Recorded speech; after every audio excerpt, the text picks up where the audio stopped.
బులెటిన్లో మనం special update చూస్తున్నాం. ఉమ్మడి ఆంధ్రప్రదేశ్లో సంచలనం రేపిన ఓబులాపురం మైనింగ్ కేసులో 5గురిని దోషులుగా తెలుస్తూ హైదరాబాద్ నాంపల్లి సిబిఐ కోర్టు తీర్పును వెలువరించింది. ఇద్దరిని నిర్దోషులుగా కూడా ప్రకటించింది. గాలి జనార్దన్ రెడ్డి, ఆయన పిఏ అలీఖాన్, వీడి రాజగోపాల్, శ్రీనివాస్ రెడ్డి ఓబులాపురం మైనింగ్ కంపెనీని దోషులుగా ప్రకటిస్తూ తీర్పును వెల్లడించారు. మాజీ మంత్రి సబితా ఇంద్రారెడ్డికి మాజీ ఐఏఎస్ అధికారి కృపానందంకు క్లీన్ చిట్ ఇచ్చింది కోర్టు. 2004-2009 మధ్య గనుల శాఖ మంత్రిగా సబితా ఇంద్రారెడ్డి పనిచేశారు. ఇక అనంతపురం జిల్లా కర్ణాటక సరిహద్దుల్లో ఉన్న ఓబులాపురం అక్రమ మైనింగ్ కేసును సిబిఐ దర్యాప్తు చేసింది. ఈ కేసులో మొత్తం 9 మంది నిందితులుగా ఉన్నారు. ఈ కేసులో నిందితురాలిగా ఉన్న ఐఏఎస్ అధికారిని శ్రీలక్ష్మిని ఇప్పటికే హైకోర్టు నిర్దోషిగా ప్రకటించింది. వీరిలో ఒక నిందితుడు చనిపోయాడు, లింగారెడ్డి అనే వ్యక్తి. ఇక మిగిలిన 7 మందిలో ఇద్దరికి సిబిఐ కోర్టు క్లీన్ చిట్ ఇవ్వగా మిగిలిన 5గురిని దోషులుగా తేల్చింది. దోషులకు కోర్టు ఇంకా శిక్షను ఖరారు చేయలేదు. దీనికి సంబంధించి ఇంకా అప్డేట్ రావాల్సి ఉంది. సో ఏదేమైనప్పటికీ కూడా చాలా ఇంపార్టెంట్ అయినటువంటి అప్డేట్గా చూసుకోవచ్చు. ఓబులాపురం మైనింగ్ కేసులో కీలక తీర్పునే వెలువరించింది కోర్టు. 5గురిని దోషులుగా చేర్చింది సిబిఐ కోర్టు.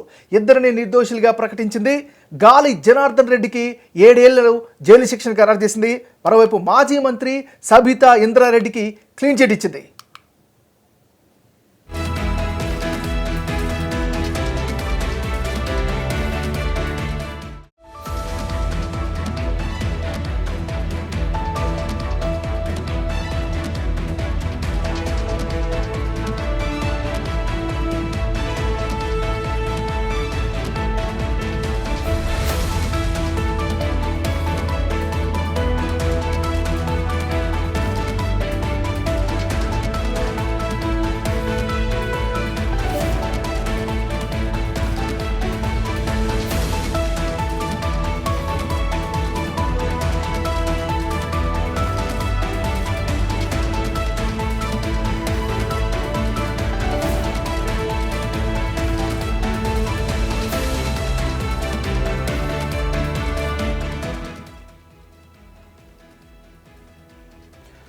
బులెటిన్ మనం అప్డేట్ చూస్తున్నాం. ఉమ్మడి ఆంధ్రప్రదేశ్లో సంచలనం రేపినటువంటి మైనింగ్ కేసులోకి సంబంధించినటువంటి కీలకమైనటువంటి తీర్పుని వెలువరించింది కోర్టు. ఇద్దరిని దోషులుగా ప్రకటించి నిర్దోషులుగా ప్రకటించింది. 5గురిని దోషులుగా ప్రకటించింది. గాలి జనార్దన్ రెడ్డికి అయితే శిక్షణ ఖరారు చేసింది. ఇక ఇదే అంశానికి సంబంధించి మరింత అనాలిసిస్ అందించేందుకు మనతో పాటు లైన్లో సిద్ధంగా ఉన్నారు యుగంధర్ రెడ్డి గారు, senior journalist and political analyst. వారిని అడిగి మరిన్ని వివరాలు మనం తెలుసుకుందాం. యుగంధర్ రెడ్డి గారు నమస్కారం అండి. సార్ చెప్పండి, ఈరోజు వచ్చినటువంటి తీర్పుని ఏ విధంగా చూడాలి? 7 సంవత్సరాల తర్వాత ఈ యొక్క కీలకమైనటువంటి తీర్పుగానే భావించాలి. దీనికి సంబంధించి మీ యొక్క అనాలిసిస్ ఏంటండి? ఈ కేసు నమోదైన తర్వాత 14 ఏళ్ల తర్వాత ఈ తీర్పు వెలువడిందండి. 2009లో రోసయ్య గారు ముఖ్యమంత్రిగా ఉన్నప్పుడు ఈ కేసు సిబిఐకి రోసయ్య గారి ప్రభుత్వం అప్పగించింది. అప్పట్లో మొత్తం ఇప్పుడు 7గురితో పాటు మరో 2 కూడా కేసులో పెట్టారు. శ్రీలక్ష్మి గారిని నిర్దోషిగా ముందే కోర్టు ప్రకటించింది. ఈ రోజు వచ్చిన తీర్పులో మైనింగ్ కేసులో ఓఎంసి కంపెనీ అంటే ఓబులాపురం మైన్స్ కంపెనీ, దాని యజమాని గాలి జనార్దన్ రెడ్డి, దాని managing director B V Srinivas Reddy, ఆయన దగ్గర గాలి దగ్గర పిఏగా పనిచేసిన మొఫజ్ అలీఖాన్, అలాగే అప్పట్లో మైన్స్ లో డైరెక్టర్ గా పనిచేసిన ఉమ్మడి ఆంధ్రప్రదేశ్ లో మైన్స్ డైరెక్టర్ గా పనిచేసిన వీడి రాజగోపాల్, వీళ్ళందరికీ శిక్ష పడింది. ఇదే కేసులో అప్పట్లో మంత్రిగా ఉన్న మైన్స్ మినిస్టర్ గా ఉన్న అప్పట్లో మైన్స్ మినిస్టర్ సబితా ఇంద్రారెడ్డి గారికి, అలాగే ఆ కేసు సమయంలో రాష్ట్ర ప్రభుత్వ పరిశ్రమల శాఖ కార్యదర్శిగా పనిచేసిన కృపానంద, వీళ్ళిద్దరికీ కూడా నిర్దోషులుగా ఈ రోజు సిబిఐ కోర్టు డిక్లేర్ చేసింది. మిగిలిన వారికి శిక్ష పడింది 7 సంవత్సరాలు. అయితే దీంట్లో గాలి జనార్దన్ రెడ్డి గారు కోర్టును కూడా రిక్వెస్ట్ చేశారు. నేను ఇప్పటికే 4 సంవత్సరాలు జైల్లో ఉన్నాను, చాలా ప్రజా సేవా కార్యక్రమాలు చేశాను కాబట్టి శిక్ష తగ్గించమంటే జడ్జి గారు ఇది 10 ఏళ్లకు పైగా శిక్ష చేయాల్సిన కేసు, ఇప్పటికే ఇదే చాలా తక్కువ, 7 సంవత్సరాలు ఖచ్చితంగా అమలు జరిగి తేరాల్సిందే అని ఆయన CBI judge Nampally CBI court తీర్పిచ్చింది. ఈ తీర్పు ఇప్పటికే చాలా ఆలస్యమైంది. యాక్చువల్ గా 2009లోనే ఈ ఓబులాపురం మైన్స్ ని అప్పుడే ప్రభుత్వం మూసేసింది. ఇప్పటికీ కర్ణాటకకి ఆంధ్రాకి ఈ మైన్స్ ఎవరు అనే వివాదం, రకరకాల సర్వేలు, ఇది కేంద్ర ప్రభుత్వ సంస్థలు కూడా సర్వేలు చేశాయి.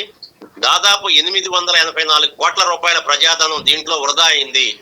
అక్రమంగా ఇందులోని మైన్స్ మెటీరియల్ ని దోసుకు వెళ్లారు అనేది అప్పటి ప్రభుత్వ ఆరోపణ. దాని మీద సిబిఐ ఎంక్వైరీ జరిపింది. ఇది కూడా ఈ నెల 10వ తేదీలోగా ఖచ్చితంగా తీర్పు ఇచ్చి తీరాలి అని సుప్రీంకోర్టు ఆదేశించింది. ఆదేశం మేరకు ఈ రోజు నాంపల్లి సిబిఐ కోర్టు ఈ రోజు శిక్ష ఖరారు చేసింది. మరి ఈ శిక్ష మీద వాళ్ళు ఫర్దర్ గా అప్పీల్కి వెళ్తారా, ఏమి జరుగుతుంది అనేది చూడాలి. ముఖ్యంగా రాజకీయంగా దీన్ని మనం ఎలా చూడాలి? గాలి జనార్దన్ రెడ్డి గారు రాజకీయాల్లో చాలా యాక్టివ్ గా ఉన్నారు కర్ణాటక రాష్ట్రంలో. యాక్చువల్గా ఆయన సొంత పార్టీ పెట్టుకొని పోటీ చేసిన కేవలం ఆయన ఒక్కరు మాత్రమే గెలిచారు. దీనికి సంబంధించి కూడా మీ అనాలిసిస్ చెప్పండి. No problem. అదే ఆయన ఒక్కరే గెలిచిన తర్వాత ఆయన గెలవడంతో పాటు ఆయన గెలవడం కంటే గత అసెంబ్లీ ఎన్నికల్లో బీజేపీని ఎక్కువగా డ్యామేజ్ చేశారు ఆయన.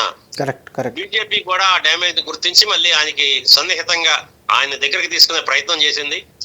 ఈ తీర్పు నేపథ్యంలో ముఖ్యంగా బళ్ళారి ఆ పరిసర గంగావతి బళ్ళారి ఆ పరిసర ప్రాంతాల్లో ఆయన ఇంపాక్ట్ ఎక్కువగానే ఉంది. ఈ తీర్పు నేపథ్యంలో ఏ రకంగా ఉండబోతుంది అనేది చూడాలి. రాజకీయంగా కర్ణాటకలోనే అంటే ఆంధ్రప్రదేశ్ లో ఈ కేసుకు సంబంధించిన ఇంపాక్ట్ పెద్దగా ఉండదు. అనంతపురంలో ఈ మైన్స్ ఉన్నప్పటికీ కూడా అక్కడ అనంతపురంలో 1-2 నియోజకవర్గాల్లో గతంలో ఆయన ఇన్ఫ్లుయెన్స్ ఉండేది గాలి జనార్దన్ రెడ్డి గారిది. ఇప్పుడైతే పెద్దగా లేదు.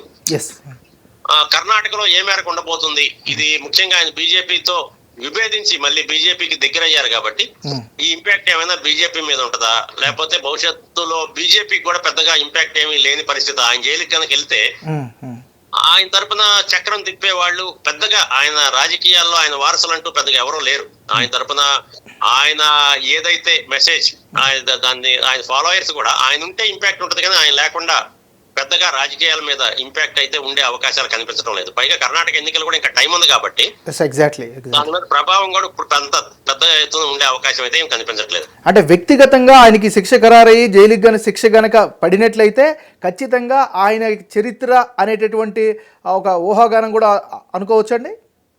ఖచ్చితంగా ఇప్పుడు రాజకీయ నాయకులకి శిక్ష పడితే ఇప్పుడు దాంట్లో మన న్యాయ సంహిత ప్రకారం కొత్తగా వచ్చిన చట్టాల ప్రకారం కూడా ఇన్ని సంవత్సరాల లోపు శిక్ష అయితేనే రాజకీయాల్లో కొనసాగించగలుగుతారు. ఇన్ని సంవత్సరాలు దాటి శిక్ష అయితే రాజకీయాల్లో వాళ్ళు ఆటోమేటిక్ గా టెర్మినేట్ అవుతారు రాజకీయాల నుంచి. కరెక్ట్ 2 సంవత్సరాలు అనుకుంటానండి. ఫర్ మై నాలెడ్జ్ 2 సంవత్సరాలు అనుకుంటా బాస్.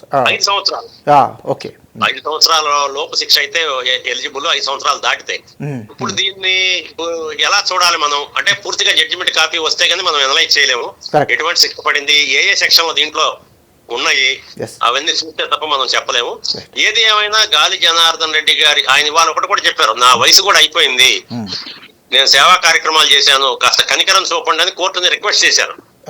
అది కూడా వాస్తవమే. అంటే వయసు అయిపోయిన మాట కూడా వాస్తవమే. ఆయన ఇంకా రాజకీయాల్లో ఒక 7 ఏళ్ళు కనుక జైల్లో ఉంటే ఆ తర్వాత బయటకు వచ్చి చేయగలిగింది కూడా పెద్దగా ఏం ఉండదు. కరెక్ట్ కాబట్టి పెద్దగా ఆయన ఇంపాక్ట్ అయితే ఇంకా రాజకీయంగా ఈ తీర్పు కారణంగా గాలి జనార్దన్ రెడ్డి గారి రాజకీయ భవిష్యత్తు ప్రశ్నార్థకంగానే మారిందని మనం అనుకోవాలి. థ్యాంక్ యూ యుగంధర్ రెడ్డి గారు మీ యొక్క అనాలిసిస్ అందించినందుకు. ధన్యవాదాలు. సో ఓవరాల్గా మనం చూసుకున్నట్లయితే సుదీర్ఘమైనటువంటి ఒక రకమైన ట్రయల్ తర్వాత సో అందరినీ కూడా ముఖ్యంగా ఉమ్మడి ఆంధ్రప్రదేశ్లో సంచలనం రేపినటువంటి ఓబులాపురం మైనింగ్ కేసులో 5గురిని దోషులుగా తెలుస్తూ హైదరాబాద్ నాంపల్లి కోర్టు తీర్పును వెలువరించింది. 2ని నిర్దోషులుగా ప్రకటించింది, 5గురికి శిక్షలు ఖరారు చేసింది. సో గాలి జనార్దన్ రెడ్డికి కూడా శిక్షను ఖరారు చేసినటువంటి పరిస్థితి కనిపిస్తుంది. సో ఏదేమైనప్పటికీ కూడా ప్రస్తుతం ఇది చాలా హాట్ టాపిక్గా మారింది, సంచలనంగా మారినటువంటి పరిస్థితి కనిపిస్తుంది. చూస్తున్నానండి యూటీవీ.